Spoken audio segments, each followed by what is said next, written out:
আসসালামু আলাইকুম। সবাই কেমন আছেন? আশা করি সবাই ভালো আছেন। আজ আপনাদের জন্য নিয়ে এসেছি গল্পের ৩য় পর্ব। আশা করি গল্পটি আপনাদের ভালো লাগবে। তাহলে চলুন শুরু করা যাক। টুকটুকিকে পাওয়ার উপলক্ষে বড় করে পাঠিয়ে রাখলো। অনেকক্ষণ আগেই টুকটুকিকে রেডি হতে বলা হয়েছে।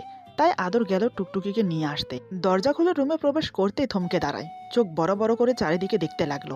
পুরো ঘর লণ্ডভণ্ড হয়ে আছে। সাজার জন্য যে ড্রেস আর কসমেটিক দেওয়া হয়েছে সেগুলো সব ঘরের মেঝেতে গড়াগড়ি খাচ্ছে। মেয়েটি এগুলো কি করলো তাই ভাবছে আদর। হঠাৎ কি যেন একটা ছুটে এসে পড়লো ওর কপালে। সে উফ করে মেঝেতে বসে পড়ে। টুকটুকি খেয়াল করেনি আদর কখন এসে দরজায় দাঁড়িয়েছে। আদরের মুখের শব্দটা শুনে তখন পিছন ফিরে তাকায়। দেখে আদর কপালে হাত দিয়ে মেঝেতে বসে আছে। টুকটুকি নিজের ভুলটা বুঝতে পারলো। একই তো বেচারি মুখে কথা বলতে পারে না, তাই হাঁ করে তাকিয়ে থাকে। মাথায় আঘাত পেয়ে আদর হিতাহিত জ্ঞানশূন্য হয়ে যায়। প্রচুর রাগ হতে থাকে ওর। ততক্ষণে কপাল গড়িয়ে গাল বেয়ে রক্তের ফোঁটা পড়তে থাকে মেঝেতে। চট করে তাকালো টুকটুকির দিকে। ইচ্ছে করছিল কষে দুটো থাপ্পড় মারে, কিন্তু টুকটুকির মুখ পানে চেয়ে কিছুই করতে পারল না। কারণ কান্না করতে করতে চোখ মুখ ফুলে গেছে। মাথার কোঁকড়ানো চুলগুলো মুখের সামনে লেপ্টে আছে। অদ্ভুত একটা মায়া সৃষ্টি হয়েছে ওর মুখে। তা দেখে আদর নিজেকে সামলে নেয়, ধীর পায়ে ওর দিকে এগোয়। টুকটুকি ভয়ে পিছুপা হতে থাকে। আদর বলে, তুমি ভয় পেও না, আমি তোমাকে কিচ্ছু করব না, প্লিজ তুমি শান্ত হও। টুকটুকি কিছুটা শান্ত হয়। আদর ওর কাছে গিয়ে ওর হাত ধরার চেষ্টা করে, কিন্তু টুকটুকি ধরতে দেয়নি। সে ইশারায় বলে, আমি বুঝতে পারিনি। এই বলে হাত জোর করে মাফ চায়। আদর কষ্টের মাঝেও হেসে বলে, আরে মাফ চাইতে হবে না, আমি কিছু মনে করিনি। টুকটুকি ইশারায় বলে, কিন্তু রক্ত ঝরছে যে। আদর হাত নামিয়ে দেখে পুরো হাত রক্তে ভেসে গেছে। ব্যথাও করছে প্রচুর পরিমাণ। তারপরও নিজেকে স্বাভাবিক করে টুকটুকিকে শান্ত রাখার জন্য বলে, ও কিছু না, আমি ফাস্টিং করিয়ে নেব, তুমি চিন্তা করো না। টুকটুকি নিজেকে খুব অপরাধী মনে হচ্ছে, তাই সে ইশারা করে বলে, আমি করে দিচ্ছি। তারপর সে পুরো ঘরে ফাস্টিং বক্স খুঁজতে লাগলো। আদর বুঝতে পেরে ফাস্টিং বক্স বের করে দেয়। সে যেন টুকটুকির চোখে নিজের প্রেম দেখতে পায়। তারপর টুকটুকি নিজের হাতে আদরের কপালটা ব্যান্ডেজ করে দেয়। তারপর হাত জোর করে ইশারা করে বলে, আমাকে বাসায় নিয়ে চলো, মাকে দেখব। কথাটা আদর বুঝতে পারে, নিশ্চয়ই ওর মায়ের জন্য মন খারাপ করছে। আদর উভয়দায় নিয়ে যাবে। তা শুনে টুকটুকির চোখ মুখ উজ্জ্বল হয়ে ওঠে। আমি আবার ফোন করলাম রেহানা ফুফুর কাছে। আমার ফোন পেয়ে তিনি আবার কান্নায় ভেঙে পড়েন। তিনি কাঁদতে কাঁদতে বলেন, বাবা তুই কবে আসবি? দ্রুত এসে বিয়ে করে আমার মেয়েকে আমার কাছে এনে দে। এই বলে আবার কান্নায় ভেঙে পড়ল রেহানা। আমি তাকে বললাম, চিন্তা করো না ফুপি, আমি খুব দ্রুত আসবো, আর ওরা নিশ্চয় খেয়াল রাখবে টুকটুকির। তুমি রোজ ওকে দেখে এসো। রেহানা বলে, আচ্ছা বাবা। আমি বললাম, আমি এখন রাখি তাহলে, অপারেশন আছে এরপর একটা, ভালো থেকো। রেহানা বলে, তুইও খেয়াল রাখিস নিজের, আর টুকটুকিকে নিয়ে একদম চিন্তা করবি না। আমি কল কেটে মোবাইল সোফায় ছুঁড়ে মারলাম। দেখতে দেখতে 1 মাস কেটে গেল। রেহানার খারাপ লাগাটাও এবার কমে এসেছে। টুকটুকি প্রত্যেক দিনই আসে এই বাড়িতে। কখনো রাতে দেখতে মন চাইলেও আদর নিজে নিয়ে আসে ওকে। আদর ছেলেটা বেশ ভালো, তাও বুঝতে পেরেছে রেহানা। এদিকে রাত 12টা বাজে 38 মিনিট। ছাদের বড় দোলনাটায় বসে আছে আকিকা। দৃষ্টি দূরের আদো আদো দেখা যাওয়া নদীতে। ভাবছে, মানুষের জীবনটা কেমন অস্থিরশীল। কোথায় এর শুরু আর কোথায় এর শেষ তা ঠাউর করা মুশকিল। আর ভালোবাসার এত ছড়াছড়ি চারিদিকে, যে কোনটা আসল আর কোনটা নকল বোঝা মঙ্গল অভিযানের থেকে কোনো অংশে কম না। তন্ময় আকিকার ঘরে তাকে না পেয়ে ছাদে এলো। চুপচাপ গিয়ে বসলো আকিকার পাশে। আকিকা নড়ল চড়ল না। অন্য সময় হলে এতক্ষণে তন্ময়ের এক কান নষ্ট করে ছাড়তো। তন্ময় হঠাৎ বলে, এই নদীটা খুবই সুন্দর তাই না? আকিকা বলে, দেখলে চোখের রেশ কাটে। নদীর ঠান্ডা বাতাসে শরীর শিহরিত হয়, ভালো লাগে খুব। তন্ময় বলে, কই আমার তো কাটে না। তন্ময়ের কথায় চমকে তাকায় আকিকা। দেখে ছেলেটা এক দৃষ্টিতে তাকিয়ে আছে তার দিকে। আজ তন্ময়ের কথায় একটা গাঢ় ক্লান্তির ছাপ আছে, চোখে মুখে অভিমান। আকিকার খুব ইচ্ছে করছিল একবার ছুঁয়ে দিতে তন্ময়কে, কিন্তু কোথায় যেন একটা বাধা পাচ্ছে। দোলনা থেকে উঠে গিয়ে দাঁড়ালো ছাদের কর্নারের দিকে। ছাদের সাইডে রেলিং নেই বলে রাতের অন্ধকারে আরো ভয়ঙ্কর হয়ে উঠেছে জায়গাটা। উত্তর দিকে ছাদের উপর জাপটে পড়া জারুল গাছটার পাতার ফাঁকে লুকিয়ে থাকা ফুলগুলো থেকে আসা মিষ্টি ঘ্রাণের নেশাতুর হয়ে আছে পরিবেশ। তন্ময় পাশাপাশি এসে দাঁড়িয়েছে আকিকার। আকিকা আর চোখে বার দুয়েক দেখলো তন্ময়কে। সাদা আর কমলা মিশ্রিত একটা সুতির পাঞ্জাবি পরে আছে তন্ময়। আকিকা এই প্রথম তাকে পাঞ্জাবি পরা দেখেছে। তারপর চোখ সরিয়ে নিল আবার। তন্ময় খ্যাক করে গলা পরিষ্কার করে বলে, খুব বেশি বিরক্ত করি আমি, দেখলেই দূরে সরে থাকতে হয় তাই না? আকিকা বলে, শুধু বিরক্ত না, অনেক অনেক বেশি বিরক্ত করো। তন্ময় বলে, না থাকলে খুশি হবে? এই কথা শুনে আকিকার বুকের ভেতরটা ছ্যাদ করে ওঠে। কি বলছে এসব তন্ময়? না থাকলে মানে? ভেতরের চিন্তা ভাবনা সব দূরে সরিয়ে বাজখাই গলায় ভুরু কুচকে বলে, কোথায় যাচ্ছ? তন্ময় বলে, ফিরে যাচ্ছি, আম্মুর শরীরটাও বেশি ভালো নেই। আকিকা বলে, বাহ বাঁচা গেল। আকিকা সহজ কণ্ঠে বলে। তন্ময় ভুরু কুচকে তাকালো একবার। হঠাৎ আকিকাকে টান দিয়ে সামনে এনে বলে, তুমি কি একটা মেয়ে? আমার ভালোবাসা চোখে পড়ে না তোমার? কেন এত কেয়ারলেস তুমি আমার বিষয়ে? আমার ভেতরে কষ্টটা কি দেখতে পাও না তুমি? আকিকা জোরে ছাড়ানোর চেষ্টা করছে নিজেকে, কিন্তু তন্ময়ের শক্তির কাছে নিতান্তই ছোট সে। আশ্চর্য হওয়ার ভান করে আকিকা বলে, তন্ময়, খারাপ হচ্ছে এটা, ছাড়ো আমাকে।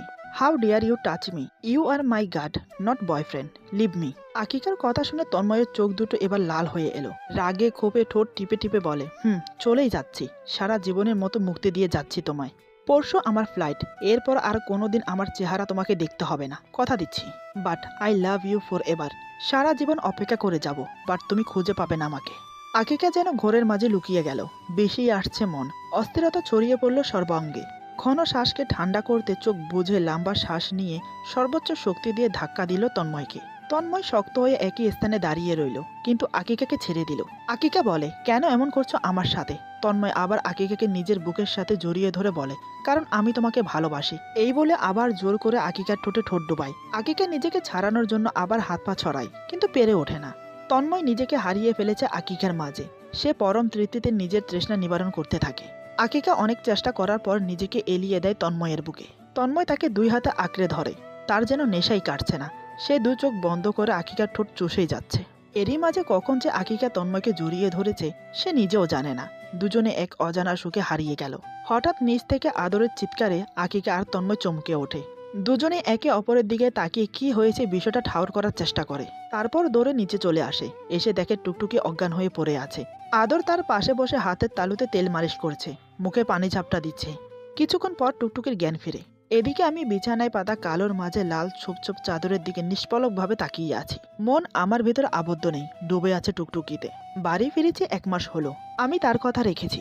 বাড়ি ফেরার আগেই টুকটুকির পছন্দ মতো কুচকোচে কালোর মাঝে সোনালি পাথরের কাজের ভারী লেহেঙ্গা কিনে এনেছি। টুকটুকি তার বিয়েতে কালো পরবে বলেছে, সাথে অন্যান্য সব সরঞ্জাম। বিয়ের গহনাও গড়ে রেখেছেন রেহানা, কিন্তু টুকটুকি মোটেই কথা রাখেনি। দৌড়ে এসে জাপটে জড়িয়ে ধরেনি আমাকে, আমার বুকে মাথাও রাখেনি, বরং স্বার্থপরের মতো সব কথা চুকিয়ে দিয়ে সব আশা মিটিয়ে দিয়ে চলে গেছে। আমি বাড়ি ফেরার পর রেহানা ফুপির কাছেই জানতে পারি টুকটুকিকে নিয়ে ঢাকা চলে গেছে আদর। খুব কাঁদছিল মেয়েটা। যে নাম্বারে টুকটুকির সাথে এতদিন কথা বলেছি আমি, সেটাও নন রিচেবল বলছে। পুরো পৃথিবীটা যেন হঠাৎই কাল বৈশাখী ঝড়ের বিধ্বস্ত জমির মতো এলোমেলো হয়ে গেছে। সত্যি, নারীরা ঘরের সৌন্দর্য, মনের মাধুর্য। একজন নারী যেমন এক পুরুষের জীবনচিত্র সাজিয়ে তুলতে পারে, তেমন নিমেষে বিধ্বংসী পিস্তলের আঘাতে ধ্বংস করার ক্ষমতা রাখে। নারী মানে মোহনীয়, নারী মানে কোমলতা, নারী মানে সূর্যমুখীর মতো বিস্ফোরিত সত্তা, নারী মানেই ভালোবাসা, নারী মানেই ধ্বংসাত্মক। টুকটুকি তবে মরিচিকা ছিল আমার জীবনে, যাকে আমি পেয়েও ধরা দেয়নি। কষ্ট হচ্ছে আমার।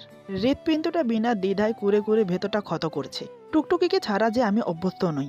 আমার ভালোবাসা তো কোনো মোহ নয়। আমার ভালোবাসা তার অনন্তলীল মাধুর্য নিয়ে চলতে থাকে আপন গতিতে।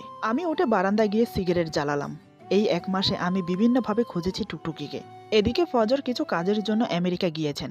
আর ওনাকে আমি যতটুকু চিনি, লোকটা পুরোই পাগল প্রকৃতির। সে কখনোই চাইবে না যে আমি জানি টুকটুকি কোথায়। তবে টুকটুকিকে নিয়ে তার নতুন ফ্যামিলি হঠাৎ উদয় হয়ে যাওয়ার কারণটা মোটেই ঠাউর করতে পারছি না আমি। টুকটুকির জন্মের যথাযথ প্রমাণ তারা দিয়েছে, অর্থাৎ তার আপন লোক তারা। খারাপ কিছু তো করবে না টুকটুকির সাথে, তবে এরকম গা ঢাকা দেওয়ার মানে কি? আমি পরের দিন ভোরে ঢাকা চলে এলাম। এসেই গুলশানের রিজভির ফ্ল্যাটে উঠলাম। রিজভি আমার স্কুলের বন্ধু। কাকতালীয়ভাবে স্কুল থেকে আমাদের বন্ধুত্ব একসঙ্গ যাত্রা শুরু হয়। তারপর কলেজ, মেডিকেল সব একসাথেই পড়া হয়। রিজভির মা নেই, বাবা আর 2 বোন নিয়ে ছোট্ট ফ্যামিলি। আমি ঢাকা আসলে রিজভির কাছে থাকতে হবে, তা রিজভি নিজেই নিয়ম করে দিয়েছে। ঢাকা পৌঁছতে পৌঁছতে প্রায় দুপুর 3:30 বেজে গেল। দুপুরে খাওয়া দাওয়া করে একটু বিশ্রাম নেওয়ার পর রিজভি আমার ঘরে এলো। আমি তখন বের হবার প্রস্তুতি নিয়ে ফেলেছি। রিজভি অবাক কণ্ঠে বলে, এখনই কোথায় বের হচ্ছিস? একটু বিশ্রাম তো নিবি, কত পথ জার্নিং করেছিস। আমি বললাম, না রে, ছাড় সেসব। টুকটুকিকে ছাড়া 1 সেকেন্ড স্থির থাকতে পারছি না। বিশ্রাম কেমন করে নেব বল? শরীরের শান্তি দিয়ে কি হবে, ভেতরটা যে পুড়ে যাচ্ছে। রিজভি বলে, বুঝেছি আমি, কিন্তু এমন কেমনে করতে পারে ওই মানুষগুলো? একবার ইনফর্ম তো করার উচিত ছিল। আমি বললাম, জানি না, তবে মনে হয় ইচ্ছে করেই করছে, আমাদের থেকে সরানোর জন্য। কত দূর আর নিয়ে যাবে? আমার টুকটুকিকে তো আমি খুঁজে বের করবই, পাতালে নিয়ে লুকালেও। রিজভি বলে, কিন্তু এত বড় শহরে খুঁজবি কই দোস্ত? ঠিকানা জানার পরেও মানুষ খোঁজা ভয়ঙ্কর কাজ, আর এখানে তো পুরো ঢাকা শহর। আমি বললাম, আদর নামের যে ছেলেটা টুকটুকির ভাই, তার ঢাকা বনানী আর মিরপুরে নিজস্ব বাড়ি আছে। ওর বাড়ির কেয়ারটেকারের কাছ থেকে জানলাম। রিজভি বলে, 2 এলাকায় খুঁজতে হবে, তাই তো?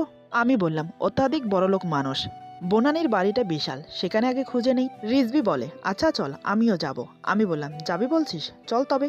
সত্যি প্রত্যেকটা বিপদে তুই পাশে থাকিস ভাই, তোর কাছে দিন দিন আমার ঋণ বাড়ছে। রিজভি আমার পিঠে চাপড় মেরে বলে, তোর জন্য এত ভালো লাইফ পেয়েছি আমি, সেখানে এসব কিছুই না, আর অত সব ফালতু কথা তুলবি না মুখে। আমি হাসলাম, প্রশান্তের হাসি। রিজভি আর আমি মিলে 2 দিন বনানীর সবটা খুঁজলাম, কিন্তু পাইনি টুকটুকিকে। এর পরদিন মিরপুর যাব বলে স্থির করে নিয়েছি। ওখানে তাকে পেতেই হবে, শুধু ভয় এক জায়গায়, আদর এই দেশে সেটেল না। যদি টুকটুকিকে নিয়ে আমেরিকা চলে গিয়ে থাকে তখন কি হবে? এদিকে এতবার কল করার পরেও তন্ময়ের ফোন বন্ধ পাচ্ছে আকিকা। Facebook ID delete, imo, WhatsApp, Instagram সকল জায়গা থেকে তন্ময় উধাও, ইমেল অ্যাকাউন্ট অকার্যকর। আকিকার নিজেকে পাগল পাগল লাগছে। একটা মানুষ মাত্র কয়েকদিনে কিভাবে হুট করে নিজেকে সোশ্যাল সাইট থেকে সম্পূর্ণ বিচ্ছিন্ন করে ফেলে, মাথায় ঢুকছে না আকিকার। কিন্তু তন্ময়কে সে হারিয়ে ফেলেছে এতটুকু ধারণা ঠিক হচ্ছে, খুব কষ্টও হচ্ছে। আকিকার মতে তন্ময়কে সে পছন্দ করে কিন্তু ভালোবাসে না, আর যে মানুষটাকে সে ভালোবাসে না তাকে ভালোবাসতে পারবে না সে। তাকে নিজের লাইফের সাথে এভাবে জড়ানো বোকামি বই কিছু না, কিন্তু মেনে নিতে খুব কষ্ট হচ্ছে। যে মানুষটা কয়দিন আগে অবধি ছিল ওর পাশে, আজ এভাবে হারিয়ে যাওয়াটা কি জরুরি ছিল? স্বামী স্ত্রী প্রেমিক প্রেমিকা ছাড়া কি পৃথিবীতে বাকি সম্পর্কগুলোর কোনো দাম নেই? এই তো, আদর ওকে ভালোবাসে না, তাই বলে কি ওকে ছেড়ে গেছে আদর? না তো, বরং বন্ধুর মতো পাশে থাকবে সারা জীবন। টুকটুকির অবস্থা বেশ নাজেহাল। আকিকাকে তার কাছে শাকচুন্নি আর আদরকে তার কাছে পিশাচের মতো মনে হচ্ছে। ওকে যেতেই দিচ্ছে না নুহাসের কাছে, রেহানার কাছে। আচ্ছা, ও কথা বলতে পারে না, অন্যদের মতো অনুভূতি প্রকাশ করতে পারে না, তাই বলে কি ওর কষ্ট নেই নাকি? ব্যথা হয় না? ওর আপনজন নেই? তাদের আদরের গহীনে থাকতে ইচ্ছে করে না? টুপ করে ধরে নিয়ে এসেছে নতুন একটা জায়গায়। ও বুঝতেই পারেনি, নুহাসের নাম্বারে অনেক ট্রাই করার পরও লাগছে না। কি করবে ও এখানে? আচ্ছা, ও আদরকে শিউলি ফুল যখন দিয়েছিল তখন আদর অনেক খুশি হয়ে ওকে বাড়ি পৌঁছে দিয়েছিল। আজও নিশ্চয়ই দেবে। বাহ, কি সুন্দর আইডিয়া, এত বুদ্ধি ওর, আগে তো জানতোই না, মনে মনে ভাবছে টুকটুকি। বাড়ির সামনে ছোটখাটো একটা বাগানের মতো আছে, উঠে সেখানে গেল। সেখান থেকে শিউলি ফুল মুঠো ভর্তি করে টুকটুকি চলল আদরের ঘরে। টুকটুকিকে আসতে দেখে আদর খুব খুশি হলো। এখানে নিয়ে আসা পর্যন্ত টুকটুকি তেমন কথা বলেনি আদরের সাথে, আদর বলতে গেলেও এড়িয়ে চলে যায়। আজ তাকে হঠাৎ নিজের রুমে দেখতে পেয়ে মনে মনে খুব খুশি হলো। টুকটুকি আদরের সামনে গিয়ে মুঠো ভর্তি শিউলি ফুল আদরকে দিল। যদিও আদর শিউলি ফুল পছন্দ করে না, সে ভাবটা গোপন করে হাসি মুখে 2 হাত বাড়িয়ে ফুলগুলো নিল। তারপর হাসি মুখে বলে, এগুলো আমার জন্য এনেছো? ধন্যবাদ। দাঁড়িয়ে কেন, বসো। টুকি মাথা নেড়ে বলে, হ্যাঁ, আপনার জন্য। তারপর ইশারাতে বলে, আমি বাড়ি যাব, এখানে থাকবো না, আমি আমার নুহাসের কাছে যাব। এ কথা শুনে আদরের মুখটা কালো হয়ে গেল। সে বেশ বুঝতে পারছে নুহাসের প্রতি টুকটুকির মনের টান। এদিকে আমি সিগারেটের ধোঁয়া উড়িয়ে দিয়ে ফাঁকা রাস্তা দিয়ে হেঁটে যাচ্ছি। ইদানিং সিগারেটের অভ্যাসটা বেড়েছে আমার। নিঃসন্দেহে এর কারণটা টুকটুকি। ওই পিচি মেয়েটাকে আমি পাগলের মতো এতটাই ভালোবাসি যে আকাশ পাতাল এক করে দিতে পারি ওর জন্য, তাও আমার চাই টুকটুকিকে। 1:35 বাজে হাত ঘড়িতে। ডানে বামে তাকিয়ে দেখলাম রাস্তাটা ভুতুড়ো হয়ে আছে। আলোবিহীন রাস্তায় খানিক দূরে দূরে ল্যাম্পপোস্টের আলোয় একটা দুটো কুকুর শুয়ে আছে। খিদে পেয়েছে খুব আমার, সেই সকালে খেয়ে বেরিয়েছিলাম। এরপর পেটে আর কিছু পড়েনি। মিরপুর 1, 2, 3 খুঁজেছি কিন্তু পাইনি। বাসায় যেতে আরো ঘন্টাখানেক লেগে যাবে। তাছাড়া ওদিককার রাস্তায় জ্যামও পড়বে অনেক। একটা ছোটখাটো রেস্তোরাঁতে ঢুকে পড়লাম আমি। চারিদিকে কাঠের পুরাতন বেঞ্চি পাতা। 2-1 জন লোক কয়েকটা টেবিলে বসে আড্ডা দিচ্ছে। আমার হাতে এখন টাকাও বেশি নেই, যা ছিল সব বাস ভাড়া, রিক্সা ভাড়া আর পুলিশের পকেটে গেছে। এটিএম বুথটাও নেই আশেপাশে। একটা বাচ্চা ছেলে সবার খাবার দাবার দেওয়ার কাজ করছে। আমি ওকে ডাকতেই দৌড়ে এলো। এই পিচ্ছি, এদিকে আয়। ছেলেটা বলে, স্যার কন, কি খাইবেন, কি দিমু? আমার টুকটুকির খিচুড়ি পছন্দ, আমার সাথে থাকলে হয়তো তাই খেতে বায়না ধরতো। আমি একটু গম্ভীর কণ্ঠে বললাম, ভুনা খিচুড়ি আছে? ছেলেটা বলে, হ আছে। এটা খাইবেন, সাথে কি দিমু? আমি বললাম, সাথে গরুর মাংস ভুনা থাকলে দে, আর না হলে ডিম ভাজি দে। ছেলেটা বলে, আচ্ছা, গরুই আছে। রেস্তোরাঁ থেকে বের হয়ে একটা টং দোকানে চা খেয়ে রওনা হলাম হসপিটালের দিকে। রিজবির আজ নাইট ডিউটি। হাসপাতালে যেতেই রিজবি অবাক হলো আমাকে দেখে। আমাদের পুরো বন্ধুদের মধ্যে সবচেয়ে আকর্ষণীয় দেখতে ছিলাম আমি। হাসি খুশি, শক্তি, সামর্থ্য। কিন্তু ওর সামনে এখন যে ছেলেটা দাঁড়িয়ে আছে সে মোটেই তেমন নয়। রিজবি ব্যাপক বিরক্ত নিয়ে ভুরু কুচকে বলে, খেয়েছিস রাতে? আমি বললাম, খেয়েছি। রিজবি বলে, সত্যি নাকি মিথ্যা? আমি ওর কথায় হেসে উঠে বললাম, আরে দোস্ত, একটু আগে খাইলাম খিচুড়ি আর গরু মাংস দিয়ে। রিজবি বলে, তো তোর চেহারা এই বিধ্বস্ত অবস্থা কেন? দেখা তো মনে হইতাছে ভিক্ষা করে বাড়ি ফিরছস, ডাক্তারই তো মনে হয় সব ভুইলা গেছস। আমি প্রসন্নে হাসলাম। রিজবির মেজাজ এবার আরো গরম হলো। সে বলে, এমন ভাবে কয়দিন চলবি? নিজের একটু খেয়াল তো রাখতে হবে নাকি? না হলে টুকটুকিকে খুঁজবি কেমনে? আমি আবারও হাসলাম। রিজভি রাগে গজগজ করতে করতে বলে, তুই শুনছিস আমি কি বলছি? পাগল হয়ে গেছিস? আমি বললাম, আরে দোস্ত চেতস কেন? আমি পাগল হইনি। আমার কিছু ভাল লাগে না, কোনো কাজেই মন টেকে না, সব অসহ্য লাগছে। টুকটুকের হাসির আওয়াজ কানে বাড়ি খায়। ওর ইশারাগুলো মনে পড়ে। ওর পছন্দ অপছন্দগুলো আমার পছন্দ হয়ে গেছে। বুকটা ফাঁকা লাগে রে, অনেক ব্যথা হয় এখানে। আমি শাহাদাত আঙ্গুল দিয়ে বুকের বাম পাশটা দেখাই ওকে। রিজভির খুব অসহায় লাগছে আমার কণ্ঠ শুনে। রিজভি অনুই করে বলে, এভাবে বলিস না প্লিজ, আর তো মাত্র কয়দিন, তারপরেই তো খুঁজে পেয়ে বিয়ে করে নিবি টুকটুকিকে। এভাবে ভেঙে পড়িস না। আমি বললাম, মিরপুর ৮ নম্বরে আছে ওই আদরের বাড়ি। রিজভি বলে, তুই খুঁজে পেলি? গিয়েছিলি বাড়িতে? রিজভি উৎসাহ কণ্ঠে বলে, বড় বড় চোখ করে চেয়ে আছে আমার দিকে। আমি সংক্ষিপ্ত উত্তর দিলাম না। রিজভি বলে, তাহলে? আমি বললাম, কাল যাব। রিজভি বলে, আমিও যাব, এখন বাড়ি চল। আমি বললাম, তোর না ডিউটি এখন? রিজভি বলে, রোকসানা আর বাবর আছে, সামলে নেবে, তোর বিশ্রামের দরকার, চল আমার সাথে। আমি বললাম, না, ডাক্তারের নিজের ব্যক্তিগত জীবনের আগে নিজের প্রফেশন, আমি একাই যাই। রিজভি বলে, তোকে একা ছাড়ছি না আমি। আমি বললাম, তাহলে সকালেই যাব বাড়ি, এখানেই আছি রাতে তোর চেম্বারে। রিজভি বলে, তুই বড্ড জেদি নুহাস। আমি বললাম, সে আমি ছোট থেকেই। তারপর রিজভির চেম্বারে ঢুকে ফ্রেশ হয়ে বড় সোফাটায় টান টান হয়ে শুয়ে পড়লাম আমি। ঘুমিয়েও গেলাম খানিক বাদে। এদিকে টুকটুকের ঠোঁটের হাসি দেখে সমুদ্রের ঢেউয়ের মতো খুশির জোয়ার খেলে গেল আদরের মনের কিনারায়। একটা মেয়ে এতটা বাচ্চা কি করে হতে পারে? এতটা প্রশান্তি ওই হাসিতে।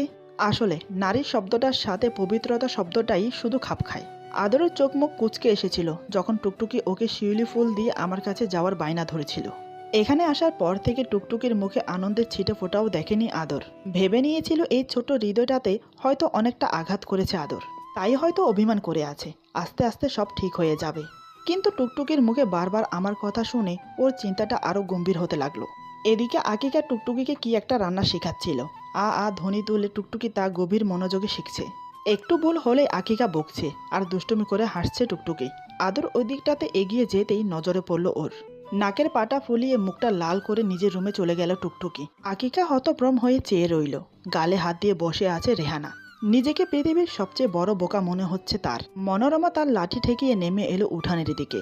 আমাকে দেখে আশেপাশে তাকালো। চশমা খুলে মুখের গরম হাওয়া দিয়ে কাপড়ে ঘষে আবার চোখে দিয়ে বলেন, টুকটুকি আমার নাতনি, সোনামণিটা কই? কই লুকাইয়া আসোস রে সিমরি? বুড়ি বয়সে কি এত খুঁজতে পারি? বাইর হইয়া আয়। মনোরমার কথা শুনে রেহানার কান্নার বেগ আরো বাড়ল। মনোরমার কপাল কুচকালো, নাকের পাটা ফুলিয়ে বলে, অহন অমনে কাইন্দ না তো, মাইয়াডার কষ্ট হইব। কতদিন পরে আইছে। আমি মনোরমা দাদুকে একবার দেখে বাড়ির সিঁড়িতে বসলাম। আজ সকালে রিজভি আর আমি ঢাকা থেকে বাসায় ফিরলাম। আমি কিছু বলার আগেই রিজভি বলে, টুকটুকি নেই দেশে, আমেরিকা নিয়ে গেছে ওকে 14 দিন আগেই। এই কথা শুনে মনোরমার ভেতরটা ছেদ করে উঠল। নাতিকে দেখবে বলে অনেক কাঁচা আমের আর তেঁতুলের আচার বানিয়ে রেখেছে মনোরমা। রিজভির কথা শুনেও ঠান্ডা হয়ে আছে মনোরমা। বিপদেও প্রচণ্ড ভেবে চিন্তে কাজ করতে পারে মনোরমা। কোমল গলায় মনোরমা বলে, এত তাড়াতাড়ি? আমি ভাঙা গলায় বললাম, টুকটুকির দার্জিলিং পছন্দ ছিল, হানিমুনে নিয়ে যাওয়ার জন্য আমি আগে থেকেই পাসপোর্ট বানিয়ে রেখেছিলাম। ফুপি সেটাও দিয়ে দিয়েছে, তাই তো দ্রুত নিয়ে যেতে পেরেছে। মনোরমা বলে, তুই যাবি না ওরে আনতে? আমি এক পলক দেখলাম মনোরমা দাদুর দিকে। পায়ের আঙ্গুলে আঙ্গুল ঘষিয়ে নিচু সুরে বললাম, পৃথিবীর যে প্রান্তেই নিয়ে যাক না কেন, আমার টুকটুকিকে আমি নিয়ে আসবই আমার কাছে। মনোরমা বলে, আমিও যামু, আমারে লইয়া চল। এই বলে আত্মনাদ করে উঠল মনোরমা। উপস্থিত সকলে হকচকিত হয়ে গেল। আমি বললাম, পাসপোর্ট? মনোরমা বলে, হজ কইরা আইলাম না, পাসপোর্ট আছে আমার। আমি বললাম, এত জার্নি শরীরে সইবে না। মনোরমা বলে, পারমু আমি যামুই, আমারে লইয়া চল। ভেজা কণ্ঠে মনোরমা বলে। আমি কিছু একটা ভেবে বললাম, আচ্ছা ঠিক আছে। এদিকে টুকটুকিকে নিয়ে হসপিটালে এসেছে আদর, কারণ টুকটুকি আবার অজ্ঞান হয়ে পড়ে গেছে। এই নিয়ে 7-8 বার চিন্তিত চাহনি ডাক্তারের। টুকটুকির রিপোর্টটা আদরের দিকে এগিয়ে দিয়ে শঙ্কিত কণ্ঠে বলে, কয়দিন যাবৎ হচ্ছে এমনটা? আদর বলে, আমার কাছে আছে 1.5 মাস। 7-8 বারের মতো মাথা ঘুরে পড়েছে, এবার প্রচণ্ড লেগেছেও। ডাক্তার বলে, আর কোনো সিনড্রাম? আদর বলে, নো ডাক্তার। ডাক্তার বলে, লাস্ট কবে মাথা ঘুরেছিল? আদর বলে, আজ মর্নিংয়ে খাচ্ছিল তখন। ডাক্তার বলে, ওকে, বাট রিপোর্টটা মেবি পুরোপুরি সঠিক হয়নি বলেই মনে হচ্ছে, আরেকবার চেক আপ করিয়ে নাও। আদর বলে, ওকে ডাক্তার। আদরের পাশে বসে মুখ বোতা করে কথাগুলো শুনছিল টুকটুকি, তবে মোটেই ইচ্ছে করছিল না শুনতে। ডাক্তার লোকটা কেমন যেন দেখতে। আসলে এই দেশের সকলকেই টুকটুকির কাছে ডবল রুগীর মতো লাগে। কারো চোখে মুখে মায়া মমতার ছিটে ফোটাও পায় না, অথচ দেশের মানুষগুলো কত আপন, অচেনা কেউ মনে হয় নিজের লোক। এদিকে আমি আর মনোরমা দাদু 10 মিনিট ধরে বসে আছি, আর মাত্র 6 মিনিট পরেই উঠতে হবে প্লেনে। অবশেষে রিজভি এলে সবাই প্লেনে করে রওনা দিলাম আমেরিকার উদ্দেশ্যে। ওইদিকে চেক আপ করিয়ে বাড়ি ফিরেও শান্ত হয়ে বসতে পারছে না আদর। মনের মাঝে অশান্তির ঘণ্টা বেজেই চলছে। বড়সড় কোনো রোগ যদি টুকটুকির থেকেই থাকে, তাহলে এতদিন যেখানে ছিল তাদের চোখে কিভাবে পড়ল না? এজন্য বোধহয় বলে, আপনি লোক আপনিই হয়, পর কখনো আপন হয় না। রিপোর্ট আজ বিকেলে দেওয়ার কথা ছিল, কিন্তু ডাক্তার আর না